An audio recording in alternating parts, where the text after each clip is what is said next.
Hello everyone. In front of you are the familiar analog pointer measuring instruments. In our digital age, they're of course not as popular as they used to be, but they're not out of style just yet. These are electromechanical devices with a magnetic system inside. They have a lot of drawbacks. They're sensitive to installation, have low response speed, and are vulnerable to strong vibrations and impacts. But they're simple, and if used under normal conditions, their lifespan is very long. The accuracy of standard meters ranges from 1 to 5%, and that was enough for most tasks. More precise indicators were used in metrology-grade devices. This raises the question, how were high-precision voltmeters calibrated and verified back when there were no accurate digital instruments or highly stable reference sources? Mostly, this was done using so-called standard cells. The most popular was the Weston mercury-cadmium galvanic cell. This is an EMF source that provided a fixed and very stable voltage of about 1.018 volts. The saturated version of the Weston cell could have a high accuracy class and a temperature coefficient of 20 parts per million per year, which was an impressive figure for that time. However, modern solid-state reference sources like the LTZ-1000 or the more recent ABR-1000 have accuracy and stability an order of magnitude higher than standard cells. In laboratory conditions, precise measurements required accurate measuring instruments with an accuracy class of no worse than 0.5%. In metrology, the requirements are even stricter, 0.2% or less. Today, I'm going to tell you about one of these instruments. Our guest comes to us straight from the 1950s. Meet the Tsar ammeter, an electrodynamic ammeter from the USSR. Year of manufacture, 1958. The specimen presented here is a striking example of high-precision measuring equipment from that era, with an accuracy class of just 0.2%, which is an extremely high standard for a current meter. Many modern digital multimeters can't compete with it in terms of accuracy. I'd like to express my deep gratitude to a good buddy who gave me this device a few years ago, and to Timothy Hertz, a member of our VK group. He quickly found information about this beauty. The size of the device is truly impressive. I've never seen one this big before. It weighs a whopping 7.5 kilograms, maybe even a bit more. The main body is made of aluminum, and the front panel is probably made of bakelite. The design is in the Art Deco style, which was fashionable at the time. By the way, I have two favorite styles, Gothic and Art Deco. The case is almost square, and there's a huge scale on the front panel. The device has two measurement ranges, up to 2.5 and up to 5 amps. The range is set by the upper switch. By the way, the device can measure both direct and alternating current. Just above are the input connectors. One of them was originally broken, but everything was restored later. The scale contains the main information about the device. It shows its accuracy class of 0.2, the shunt resistance for each range, and their inductance. There's also the name of the device, ELA or ELA, in Cyrillic. The full name of the device is Electrodynamic Shielded Laboratory Ammeter. There are no other identifying marks on it. It seems they wanted to assign an inventory number, but probably changed their mind. The scale also features a so-called anti-parallax mirror. When you look at it correctly, strictly perpendicular to the scale, the needle aligns with its reflection in the mirror. If you look at it from an angle, you'll see a shadow. This way, the device ensures high measurement accuracy by eye. Also on the scale, in addition to the main rather fine markings, there are horizontal lines. These are additional markings for more precise measurements. In short, it's a kind of vernier, like on a caliper.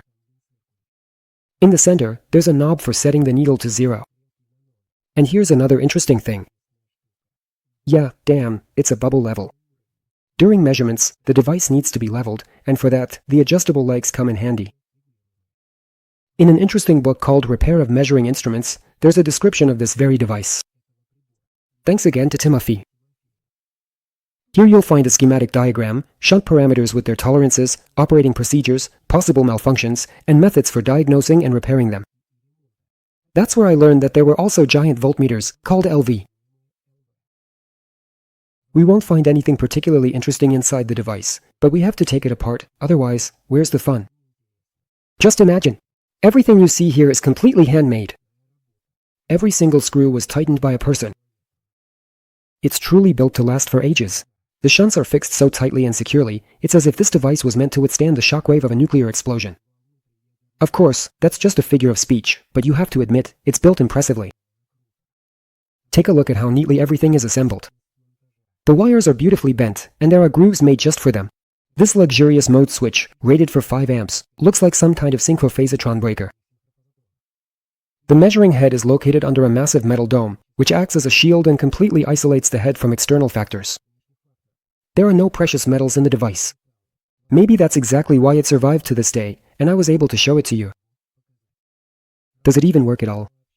Well then, let's check it out. First, let's set it on a flat surface and further level it using the bubble level to compensate for any unevenness.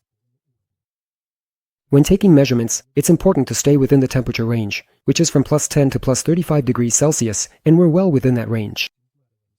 Next, I switched it to the up to 5 amp range, and then carefully set the needle to 0. We also need a reference device that is more accurate than the one we're testing. In my case, the reference device will be a Fluke 289 industrial class precision data logging multimeter.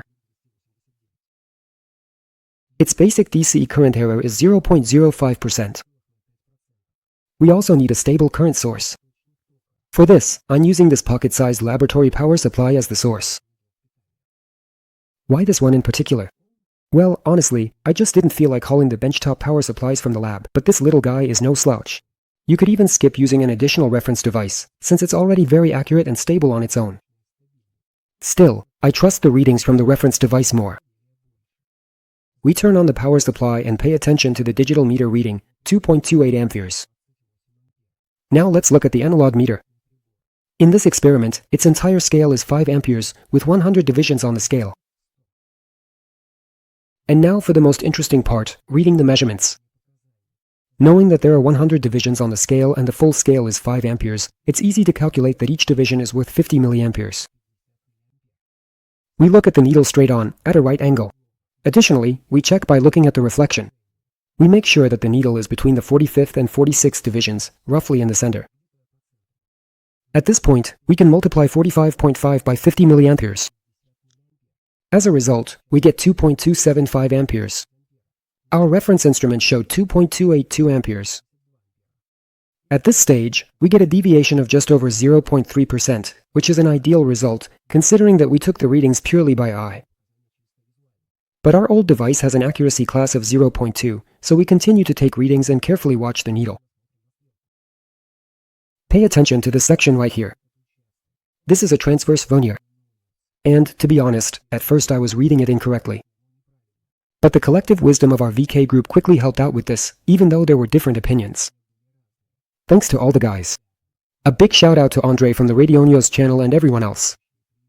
So, if something turns out to be wrong, at least I'll have someone to blame. A vernier of this type has a diagonal line and 5 horizontal steps. Each of these steps is 1/5 of a main division, which means 10 milliamperes. Also, keep in mind that we have 40 divisions, which corresponds to a current of 2.25 amperes. Next, in this section, we need to find the point where the needle intersects the diagonal, or the closest point to it. There's a nuance when reading the vertical scale. You need to start from the top, but our measuring head is kind of flipped, so what should be the bottom is actually the top, and vice versa. Otherwise, the needle will show a lower value, even though it's actually pointing toward a higher one. So, in this particular case, we count from the bottom and see the intersection at the 3rd division. At least, that's where the closest intersection point to the needle is. 3 divisions give us 30 milliamperes. To be fair, the needle is a bit to the right of the intersection point, so you could easily add 1 or even 2 milliamps. Next, we add the 30 milliamps we got to the main current of 2.25 amps, and as a result, we get 2,280 milliamps. And that's at the level of a reference instrument, meaning it's significantly less than 0.2%. Then I switch the range to 2.5 amperes. In this case, 1 division corresponds to a current of 25 milliamperes. I set the current to exactly 1 ampere. The analog meter showed 40 divisions. So, we end up with exactly 1 ampere of current. Well, did you expect anything else from a metrology-grade instrument? Even though it's outdated, there's still some powder left in those rusty powder flasks. Over the past 50 to 60 years, many principles have been invented and implemented that made it possible to create ultra-stable solid-state reference sources, which are successfully used in laboratory calibrators, medical devices, and other fields of science and technology.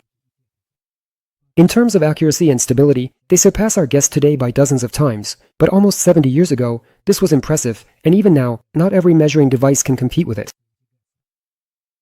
With that, another, hopefully interesting, video has come to an end. If you enjoy reviews of old devices, I have plenty of them. You'll find links to some of them in the description. Don't forget to give the video a like if you enjoyed it.